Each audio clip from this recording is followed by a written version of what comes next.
အားလုံးပဲမင်္ဂလာပါ TBS မြန်မာကနေပြီးတော့ပြန်လည်ကြိုဆိုလိုက်ပါရရှင်ဒီနေ့မှာတော့ online ပတ်စံလို့ခေါ်တဲ့ cryptocurrency တွေနဲ့ Bitcoin တွေအကြောင်းလေးကိုမျှဝေပေးချင်ပါတယ်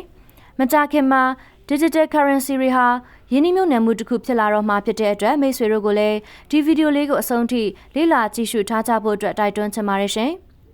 ဒီဗီဒီယိုလေးကနေပြီးတော့ cryptocurrency တွေဘယ်လိုအလုပ်လုပ်သလဲ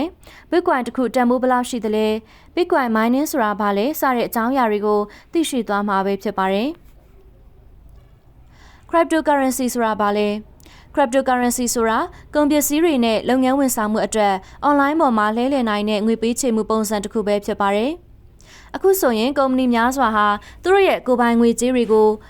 token အဖြစ်ထုတ်ပေးနေကြပြီး၎င်းတို့ကိုကုမ္ပဏီအဝန်ဆောင်မှုတွေဖြစ်တဲ့ကုန်ပစ္စည်းသို့မဟုတ်ဝန်ဆောင်မှုတွေအတွက်တည်တဲ့အသုံးပြုရောင်းဝယ်နိုင်ကြပါတယ်။ဒီ token တွေကို cryptocurrency လို့ခေါ်ပါတယ်။ဥပမာအနေနဲ့မြန်မာနိုင်ငံကတချို့ကစားကွင်းတွေမှာ game တွေကစားဖို့အတွက် coin တွေလိုအပ်ပါတယ်။ကစားချင်တဲ့သူကမိမိပတ်စံနဲ့အဲ့ဒီ coin တွေကိုဝယ်ယူပြီးကစားရပါတယ်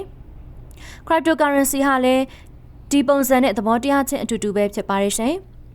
Cryptocurrency ဆိုတာဟာ online ပေါ်မှာအသုံးပြုရတဲ့ငွေကြေးတစ်မျိုးဖြစ်တဲ့အတွက်ကျမတို့အသုံးပြုဖို့လိုအပ်လာပြီးဆိုရင်မိမိပတ်စံကို cryptocurrency အဖြစ်လဲလှယ်ပြီးအသုံးပြုရတာဖြစ်ပါတယ်။အခုလိုမျိုး digital နည်းပညာခေတ်ကြီးထဲမှာ online ပေါ်မှာသာငွေကြေးသုံးစွဲမှုတွေပိုမိုများပြားလာတော့မှာဖြစ်တဲ့အတွက်ဒီ cryptocurrency ဟာလူသားတွေအတွက်အရေးကြီးတဲ့အခန်းကဏ္ဍတစ်ခုဖြစ်လာနေပါပြီ။ Cryptocurrency ကို blockchain internet နည်းပညာပေါ်အခြေခံပြီးဘယ်သူမှထုတ်လုပ်နိုင်ပါတယ်။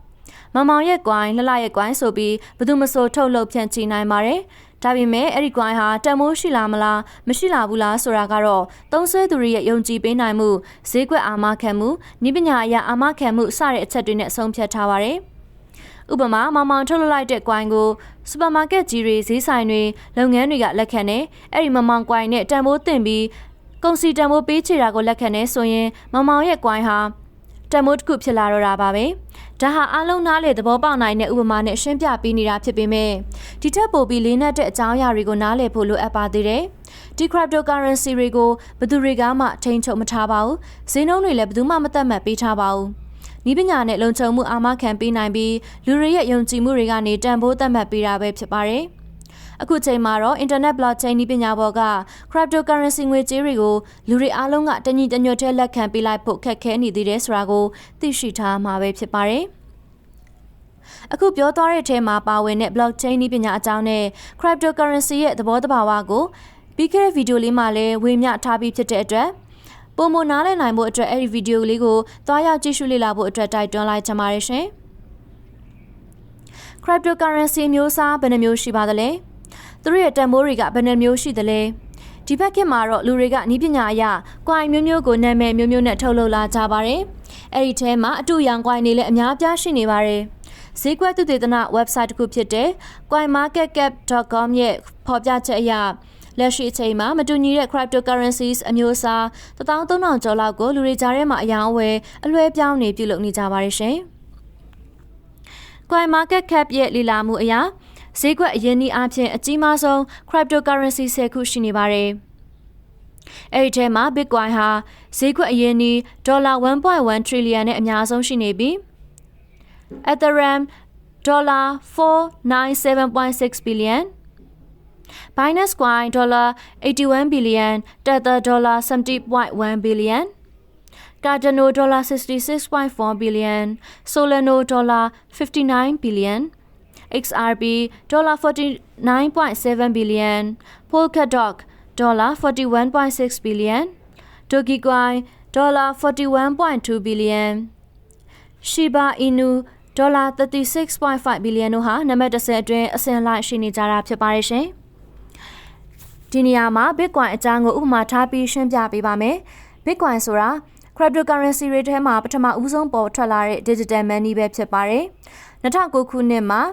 ဆာတိုရှိနာကာမိုတိုဆိုတဲ့ပုဂ္ဂိုလ်ကဖန်တီးလိုက်တာဖြစ်ပါတယ်။ကမ္ဘာပေါ်မှာအရေးအတွက်အားဖြင့်21သန်းသာထုတ်လုပ်ခဲ့တဲ့ Bitcoin ဟာဒီကနေ့မှာတော့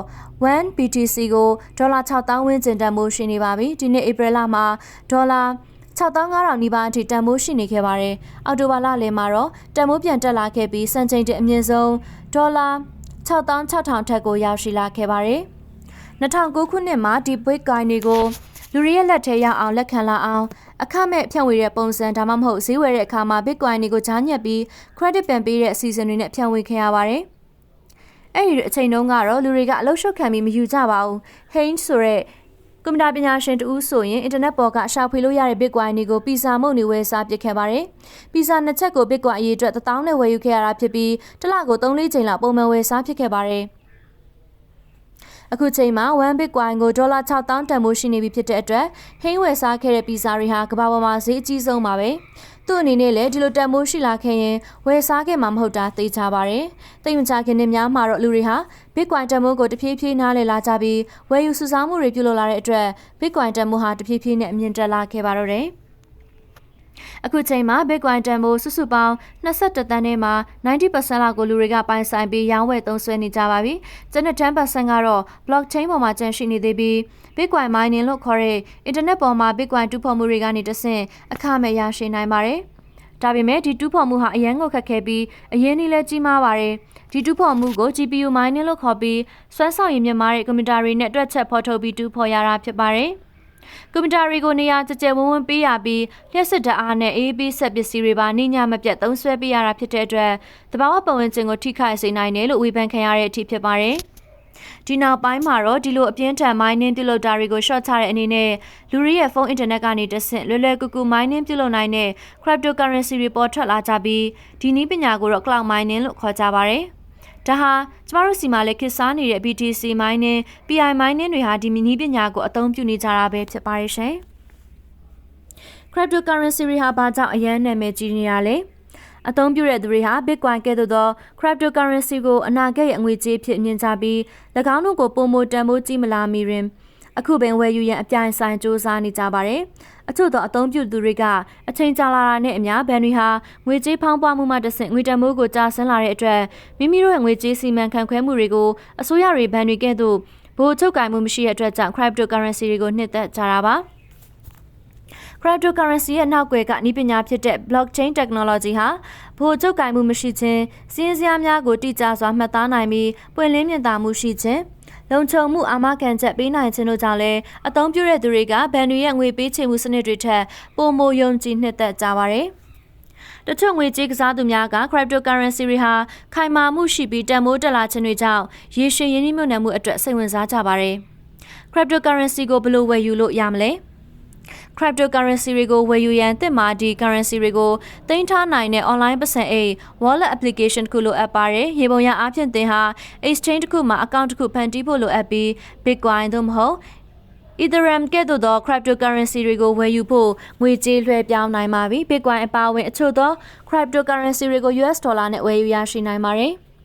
Coinbase ကတော့ Bitcoin နဲ့အခြား cryptocurrency တွေကိုဝယ်ရောင်းပြုလုပ်နိုင်ပြီးမိမိကိုယ်ပိုင် wallet တစ်ခုဖန်တီးပေးနိုင်တဲ့နာမည်ကြီး exchange တစ်ခုဖြစ်ပါတယ်။ eToro, TradeStation and Sophie Active Investing စတဲ့ online broker တွေကလည်း cryptocurrency တွေအတွက်ဝန်ဆောင်မှုတွေပေးနေပါတယ်။ cryptocurrency တွေကတကယ်တရားဝင်လား။ American လိုနိုင်ငံမှာတော့ cryptocurrency တွေဟာတရားဝင်အသုံးပြုနေကြပါပြီ။တရုတ်နိုင်ငံမှာတော့အသုံးပြုမှုကိုအဓိကတားမြစ်ထားပြီးအခြားနိုင်ငံတွေမှာလည်းတရားဝင်မှုရှိမရှိကတော့နိုင်ငံတွေရဲ့ခွင့်ပြုချက်ပေါ်မှာပဲမှုတည်နေပါတယ်။ကျမတို့မြန်မာနိုင်ငံမှာတော့တရားဝင်တားမြစ်ထားတယ်လို့သိရပါတယ်။ဒါကြောင့် cryptocurrency တွေကိုရင်းနှီးမြှုပ်နှံဖို့အခွင့်အရေးအဖြစ်မြင်တဲ့သူတွေလှုပ်ဆောင်နေတဲ့သူတွေကတော့လိမ်လည်သူတွေထံကနေဘယ်လိုကာကွယ်ရမလဲဆိုတာကိုသိချစဉ်းစားပြီးပြင်ဆင်ထားသင့်ပါတယ်ရှင်။ဒီဗီဒီယိုလေးကနေပြီးတော့မိတ်ဆွေတွေအတွက်အသိပညာဘုသူတတစ်ခုခုရရှိလိမ့်မယ်လို့ယုံကြည်ပါတယ်။တကယ်လို့မိတ်ဆွေမှာဗီဒီယိုနဲ့ပတ်သက်ပြီးဝေဖန်ထောက်ပြစရာတွေရှိလို့ရှိရင် comment လေးမှာဝေမျှပေးလို့ရပါတယ်ရှင်။နောက်ထပ်ဗီဒီယိုလေးကိုလည်းပုံမှန်တင်ဆက်ပေးနေမှာဖြစ်တဲ့အတွက်ကျမတို့ရဲ့ channel ကို subscribe လုပ်ထားပြီးဘေးက notification လေးကိုရယူပေးထားနိုင်ပါတယ်ရှင်။ပရိသတ်များအားလုံးကိုကျေးဇူးအထူးပဲတင်ရှိလိုက်ပါတယ်ရှင်။